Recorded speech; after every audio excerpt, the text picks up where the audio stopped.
السلام عليكم ورحمة الله وبركاته. أنا أماني ودي قناتي يوميات تحدي المشاكل. النهاردة فكرة الفيديو إزاي نقلل من استهلاك الغاز. طبعا استهلاك الغاز ده بند من بنود الميزانية، بند أساسي من بنود الميزانية بندفعه كل شهر. استهلاك الغاز سواء كان عندك غاز طبيعي أو عندك اسطوانة الغاز اللي بنسميها أو الناس بتقول عليها الاسم معروف الأنبوبة.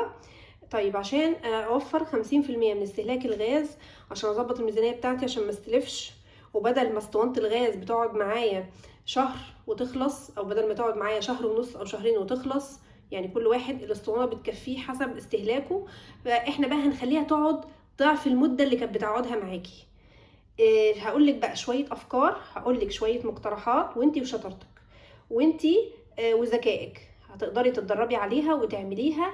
هتريحك جدا وهتخليكي شاطرة جدا، وتعرفي تخلي اسطوانة الغاز او الغاز استهلاكه يقل معاكي 50%، او اسطوانة الغاز تقعد معاكي ضعف المدة، بدل ما تقعد شهر تقعد شهرين، بدل ما تقعد شهرين تقعد 3 شهور او 4 شهور، براحتك بقى.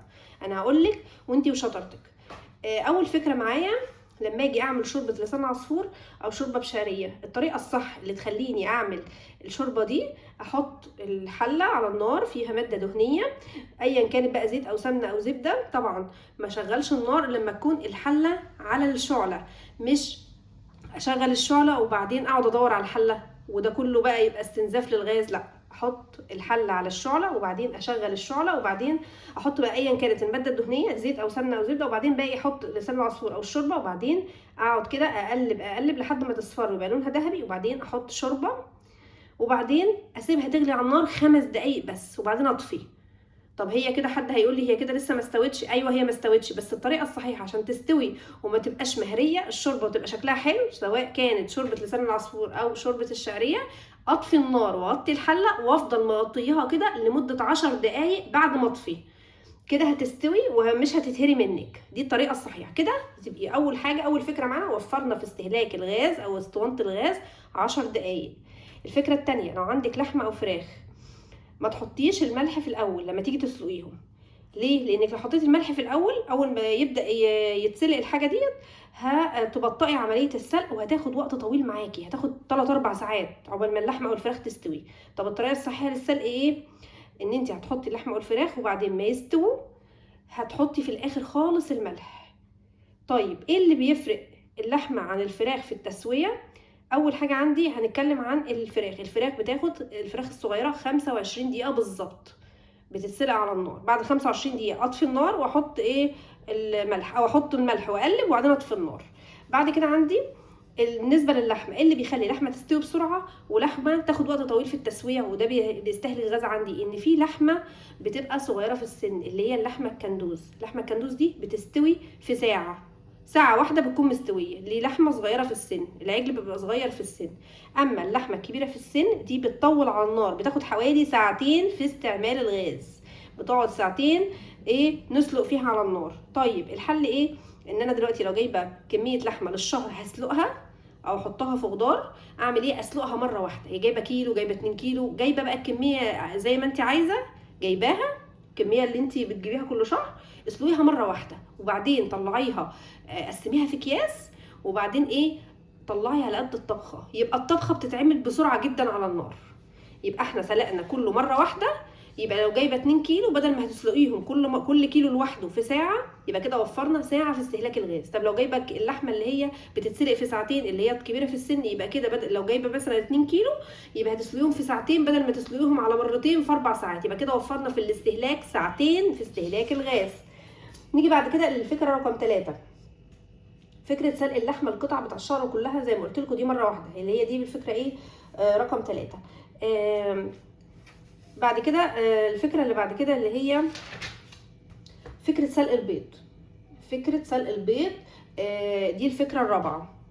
في الصيف بياخد قد ايه استهلاك البيض؟ بياخد ربع ساعه في الشتاء، وبياخد 20 دقيقه في الميه، عشان الميه بتكون بارده شويه في الشتاء. يبقى البيض بيتسلق في قد ايه؟ في ربع ساعه، وفي الشتاء تلت ساعه. ليه بقول لكم بقى المدد دي؟ عشان تبقوا عارفين الحاجه بتتسلق في قد ايه، لان في ناس بتحط الحاجه وتسيبها وبتحصل بقى كوارث في البيت. الميه بتخلص وبتحصل شياط، او اللحمه بتتهري، الفراخ بتتهري. البيضه دي ممكن الميه عندك تتبخر وتخلص من الحاجه اللي انت حطاها فيها، والبيضه تلاقيها ولعت على النار وانت مش واخده بالك. يبقى البيضه بتاخد قد ايه في الصيف؟ ربع ساعه، وبتتسلق في ربع ساعه. وبتاخد قد ايه في الشتاء؟ 20 دقيقه في الشتاء عشان تتسلق. طيب احنا دلوقتي لما نسلق بيضه غير لما نسلق بيضتين وثلاثه واربعه. احط الوعاء على النار على قد الحاجه اللي هسلقها فيها، يعني اجيب حله او اجيب كنكه او اجيب كسرونه، اي وعاء انا هحطه عشان اسلق فيه على قد الحاجه اللي هسلق فيها. طيب لو انا هسلق بيضه اجيب لها كنكه قهوه صغيره، كنكه قهوه صغيره اسلق فيها على قد حجم البيضه. لو هاجي هسلق 5 بيضات اجيب حله صغيره او كسرون على قد ال5 بيضات. ليه بقى؟ لان انت كل ما تجيبي وعاء اكبر من الحاجه اللي انت هتحطي فيها، ده بيعمل ايه عندك؟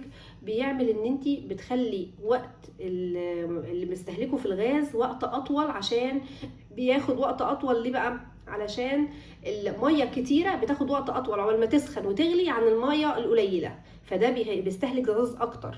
يبقى حتى البيضه اللي بنسلقها او البيضتين او الكميه اللي بسلقها بتاخد في الميه الكتيره، لما احط ميه كتيره بتاخد وقت اطول عقبال ما تستوي، ولما الميه تسخن وتغلي والحاجه تتسلق بتاخد وقت اطول. يبقى احط الحاجه على حسب كميتها، احط الحاجه في وعاء على حسب كميتها، الحله تبقى على حسب كميه الحاجه اللي جواها. الفكره رقم 5. الفكره رقم 4 اللي هي بتاع سلق البيض دي برضو فيها تركايه برضو اقول لكم عليها. لما الميه تغلي اخفض النار 50%، ما افضلش سايب النار تغلي تغلي تغلي والنار عاليه جدا عليها. ده كده ابقى وفرت 50% من الاستهلاك وانا بسلق الحاجه ديت. الفكره رقم 5، مثلا هعمل فراخ مشويه، اخليها متكفينيش يوم، اخليها تكفيني كذا يوم، وكده ابقى وفرت استهلاك 2 3 في التسويه. يبقى بدل ما اعمل كميه فراخ تكفيني يوم واحد، لا اعملها تكفيني يومين، وكده ابقى وفرت نص الوقت بتاع شوي الفراخ لليوم التاني، ووفرت في الوقت والمجهود، ووفرت في استهلاك الغاز، ووفرت في الوقفه بتاعتي، ووفرت في التعب والمجهود. ماشي.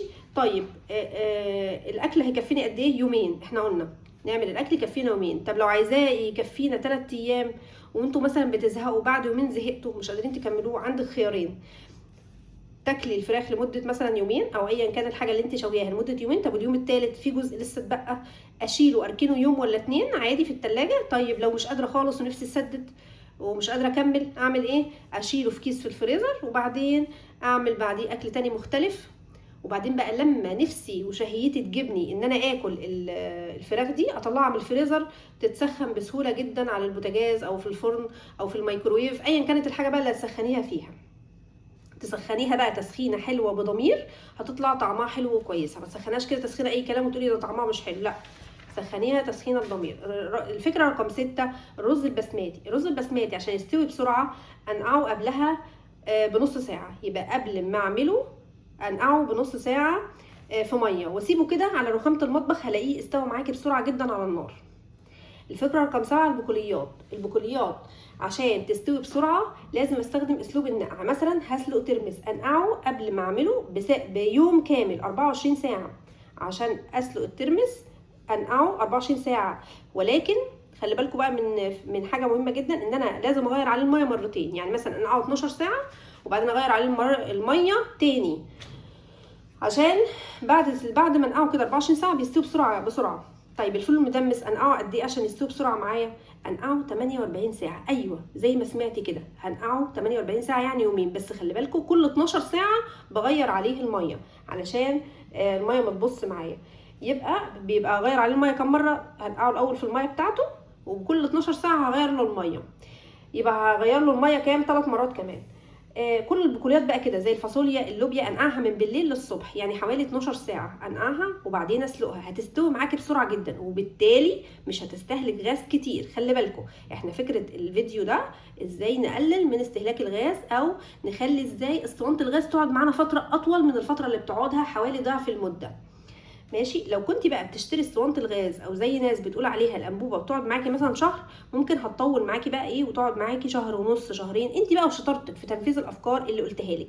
الافكار اللي قلتها لك دي عباره عن ايه؟ عباره عن عادات هتدربي نفسك عليها، وكل يوم هتعملي حاجه منها، او كل ما تفتكري او كل ما تحاولي ان انت ايه ترشدي الاستهلاك. ليه؟ لان انت مش هتصحي فجاه كده تنفذي كل العادات دي. انت هتجيبي ورقه وقلم وتكتبي كل الحاجات اللي شفتيها في الفيديو، كل الافكار اللي قلت لك عليها في الفيديو، وتبداي بقى تجيبي الاجنده او الكراسه او الورقه اللي انت كتبتي فيها دي تخليها معاكي في المطبخ. كل ما تيجي تعملي حاجه تبصي فيها، كل ما تيجي تعملي حاجه تبصي فيها، هتلاقي كل الافكار مرتبه ورا بعضها، وهتوفري في كل استهلاكات الغاز وانت بتعملي كل حاجه. نيجي بقى للفكره رقم 8، الجلاش.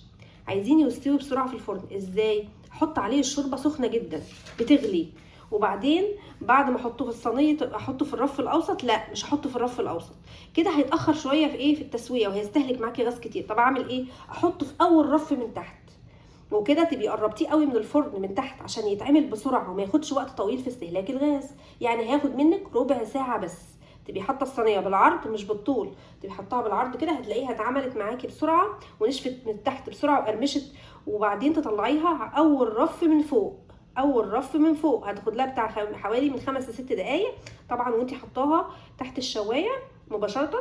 تابعيها هتلاقي الوش احمر بسرعه وما خدتش وقت طويل وبقت مقرمشه. لكن لازم تتابعيها زي ما قلت لك عشان ما تتحرقش منك، يعني تكوني واقفه جنبها لما تكوني حطاها تحت الشوايه مباشره. زي ما قلت لك هتتعمل بسرعه معاكي حسب بقى قوه الشوايه عندك. كده برضو نبقى وفرنا في استهلاك الغاز واحنا بنعمل الجلاش، وسويناه بسرعه وما نشفش منك. في ناس الجلاش تحطه معاها في البوتاجاز بينشف منها، فطبعا الطريقه دي هتخليكي تعمليه بسرعه ويبقى مقرمش وحلو ومش ناشف قوي، برضو حسب الشوايه بتاعتك. كده هتبقى ايه الجلاش زي ما قلت لكم خد وقت قصير وقليل في ايه، في التسويه. يا ريت بقى لو عجبكم اي حاجه وانتم بتتفرجوا على الفيديو او اي معلومه قلتها لكم، يا ريت تعملوا لايك واشتراك في القناه. ايوه اعملوا لايك واشتراك في القناه، عشان انا عامله فيديوهات تانية عن التوفير، عامله فيديو عن التوفير في الكهرباء، عامله فيديو عن التوفير في الميه، والمشاهدات بتاعته ضعيفه قوي يا جماعه. يا ريت تدخلوا وتشوفوه لو عايزين توفروا فعلا في الميزانيه بجد. نكمل بقى باقي الفيديو بتاعنا. الفكره رقم 9، المكرونه بالبشاميل.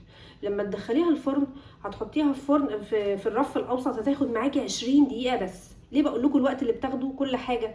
علشان في ناس بتسيب الحاجه في الفرن وما تبقاش عارفه هي بتاخد وقت قد ايه، او بتنسى او بتعمل بالويم حسب ما يجي معاها، فبتسيب الحاجه لحد ما تتحرق من تحت او تقرمش قوي من تحت وتبقى ناشفه ازاز، وتقول لك اصل نسيتها، اصل ما خدتش بالي. ده كل ده اهدار للغاز. هي بتاخد قد ايه المكرونه بالبشاميل لما اشغل الفرن من تحت؟ بتاخد 20 دقيقه، مش اكتر من كده. اكتر من 20 دقيقه بيبقى اهدار للغاز. بعد كده اطفي الفرن من تحت واشغل عليه الشوايه واقرب الصينيه بتاعتي من الشوايه، هتلاقيها اخدت وش ذهبي كده بسرعه، حوالي من 5 ل 6 دقائق. المهم برضو وانتي مشغله الشوايه لازم تتابعيها عشان الشوايه ما تحرقلكيش الوش وتكون الريحه مش حلوه. ليه؟ لان الشوايه بتختلف من فرن للتاني. في فرن بتبقى شوايته حاميه، في فرن بتبقى شوايته مظبوطه، في فرن بتبقى شوايته ضعيفه، حسب بقى الشوايه بتاعتك. عشان كده بقولك تبقي واقفه جنبها وتتابعيها لما تكوني مشغله عليها الشوايه. يا ريت بقى اللي عجبه الافكار بتاع الفيديو يا ريت يدوس لايك. ايوه دوسي لايك لو عجبك الافكار اللي انا قلتها. بعد كده عندي اول مره انت بتعملي فيها الاكلات دي، او كنت بتعملي بالروايه ما بتسجليش الوقت، كده كل مره انت عرفتي فيها الاكل بياخد وقت قد ايه في السلق، بياخد وقت قد ايه في سلق اللحمه او الفراخ، بياخد وقت قد ايه في سلق البيض، بياخد وقت قد ايه في الجلاش، في المكرونه، قلت لكم كذا صنف اهو. كده انت عرفتي. اول مره بس هتسجلي الاوقات وتكتبيها وتبقي عارفاها. بعد كده خلاص انت هترتاحي وانت بتتابعي الاكل على النار. يا ريت بقى لو عجبكم الفيديو لايك واشتراك في القناه، وشكرا جدا ليكم، والسلام عليكم ورحمه الله وبركاته.